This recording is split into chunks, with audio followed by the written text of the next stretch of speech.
Hello again, cat lovers, and welcome back to the channel. It's that time of the week again where we bring you a spanking new video. Today we're going to talk about cat petting to answer questions like, do cats need petting, and if so, where do they prefer it? Also a question like, does petting affect humans? So without further ado, lean back in your chair, grab a pet and enjoy the video. Last week we talked about how to approach our cat and try to interact with them. You can find this video here. After we successfully approach the cat, we can interact with them. This can be done by talking to them, playing with them, or petting them. For me, the most satisfying interaction is when you're able to pet the cat. Their fur is so soft to the touch and you get a happy feeling when you see them enjoying it too. Petting does offer benefits to humans. In 1992, scientific research found that owning a cat had significant beneficial effects. The people in this study were screened for markers that would give them a heightened chance of cardiovascular disease. We are talking about high levels of cholesterol and blood pressure.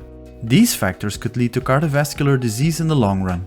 Well, the people in the study that owned a cat had significantly lower cholesterol and blood pressure than non-cat owners. This, as a result, also lowered their risk of having cardiovascular disease. Sadly, the study did not specify if having multiple cats made the positive health effect multiply. I do like to believe that having multiple cats has an even greater positive effect on health than having only one. More kitties means more health. The funny thing is that it is not clear what exactly makes this positive effect on the cardiovascular system happen. Scientists think that having a cat makes you have a better mood. This better mood has a positive effect on your health. Others think that the positive effect of the animal comes from having more exercise when owning a pet. You do have to care for the animal, so you move around more while doing so. This will again have a beneficial effect on your health. Apart from the physical effects, there are also several psychological effects. Cat owners have a reduced risk of depression or feeling down. A study in 1994 revealed that having a cat as a pet elevates your mood and decreases the chance of a poor mood. There was one last thing I found really interesting. A study in 2003 revealed that cats did not directly make us happier. Scientists believe that the ownership of a cat is associated with decreased stress. This in turn has major beneficial health effects. And of course, when you feel less stressed, you will probably feel happier. So indirectly having a cat as a pet can make you feel happier. For me, it is clear that in the high-pressure, fast lifestyle of today's Western society, having and caring for a cat can help us endure this. So now on to the next part. How do we pet our kitty in the best way? In 2002, researchers conducted a study to determine where cats like to be petted the most. This research suggests that cats like to be petted in certain areas. Also, if you pet our cat in other areas, it will not be appreciated by the animal. It is noteworthy that the area where the cat likes or dislikes petting are mostly the same where it has scent marking glands. This is not illogical. The cat is used to having these areas in touch with something foreign. It may be an object, another cat, or a human. But where are these marking glands? The domestic cat has three areas where the glands are. First is the area around the chin and the corners of the lip. We call these the perioral gland. Secondly, we find more glands in the cheek area between the eye and ear. This we call the temporal gland. Lastly, there are also glands to be found at the base of the tail. These are called the caudal gland. When our cat rubs these glands against an object, they will release pheromones. These pheromones give off a very strong scent. The funny thing is that cats always use the same motion to rub against an object to release pheromones. They will start with the chin and lips, then move on to rub the eye and ear. Lastly, they will rub the area at the base of the tail to the object. So why do cats release pheromones? Firstly, they will try to communicate different messages to other cats. Like a female cat, for example, can communicate her current reproductive status.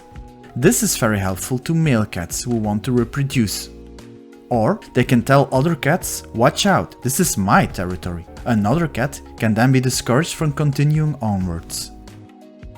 The cat also communicates with himself using pheromones. While they walk our houses, they will sometimes rub up against an object. For us, this would seem to have no apparent reason. Some researchers believe this will help the cat navigate through the house. The cat knows that it has been here before and it is probably safe to pass here.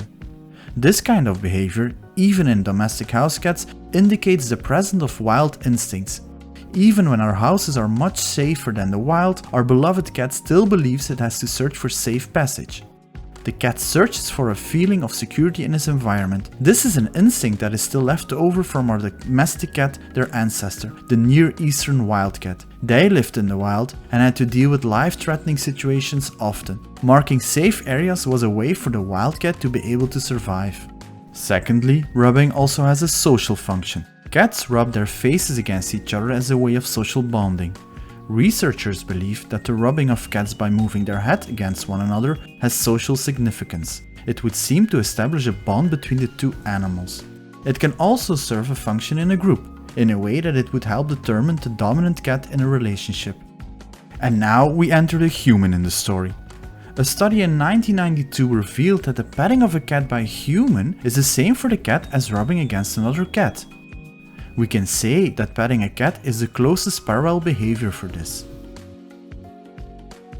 So petting your cat is a good way to bond with it, and bonding makes your overall relationship with your cat grow over time. When your cat rubs on you, it will also increase her feeling of comfort and security with you. She will mark you, and by this, she tells herself it is safe to be here. Research shows that cats like to be stroked the most in the temporal region. This is the area in its cheek between the eye and ear. Like we saw earlier, this is also one of the 3 areas where the pheromone gland is. And this area the cat uses the most for rubbing against a human. So like we saw in our last video, when you have successfully interacted with a cat, it is best to slowly try to pat her on the cheek, preferably on the area between the eye and ear. This way the cat will enjoy the petting the most. It is also observed that cats groom each other around the same area. So this truly is the place to be to give your cat an enjoyable petting. The area at the base of the tail is to be avoided. Cats don't like to be patted there. When we look at the area around the chin and the corner of the lips, cats didn't prefer to be patted there, so it's better to avoid this area also. By focusing on the area where the cat likes to be pet, you will make the interaction the most joyful for the cat. This way, she will remember it as something positive and probably be back for more. The areas where the cat does not have any glands are not preferred by cats to be petted. It is possible that your specific cat, for example, likes a belly rub, but in general, the research discovered cats like to be petted in the area of the cheek between the eye and ear. So to take a safe bet when petting a cat, it is always good to focus on this region. When you are petting a cat, it is important to do this only as long as the cat wants it. You always have to respect her wishes. It is not because you now know the preferred spot to pet a cat that the cat will endure this indefinitely. When respecting the wish of the cat, you will maximize the positive feeling the cat has with the petting experience. This way you will bond with her the most and build up a solid relationship with the animal. This will benefit you both in the future. As I always say, a happy cat is a healthy cat. You can watch out for communication by the cat to determine if she still enjoys the petting. When she is enjoying it, purring will almost always begin. The cat will start to purr when you pet her, indicating she likes it. When the purring stops, it's time for you to stop petting. The cat has been fulfilled and we should always respect her wish. With Alba, I also see that when she wants me to continue petting her, she will roll her head in my hand. For me, this indicates she still wants to be pet. So, your cat will let you know if she still wants petting. It is important to follow these signals. The displeasure of a cat in petting can also be seen. I want to stress to you that if you see any of the following signs, it is important to immediately stop petting the cat.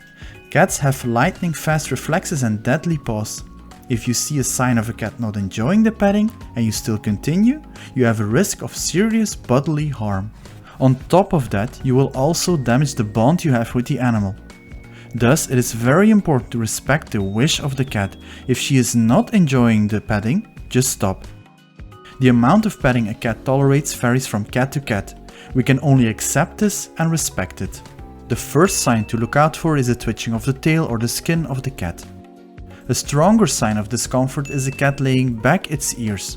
Finally, one of the stronger signs is hissing or growling. This can be followed by a jab or a bite. Luckily, the cat will in most cases offer plenty of warning before resorting to an aggressive response.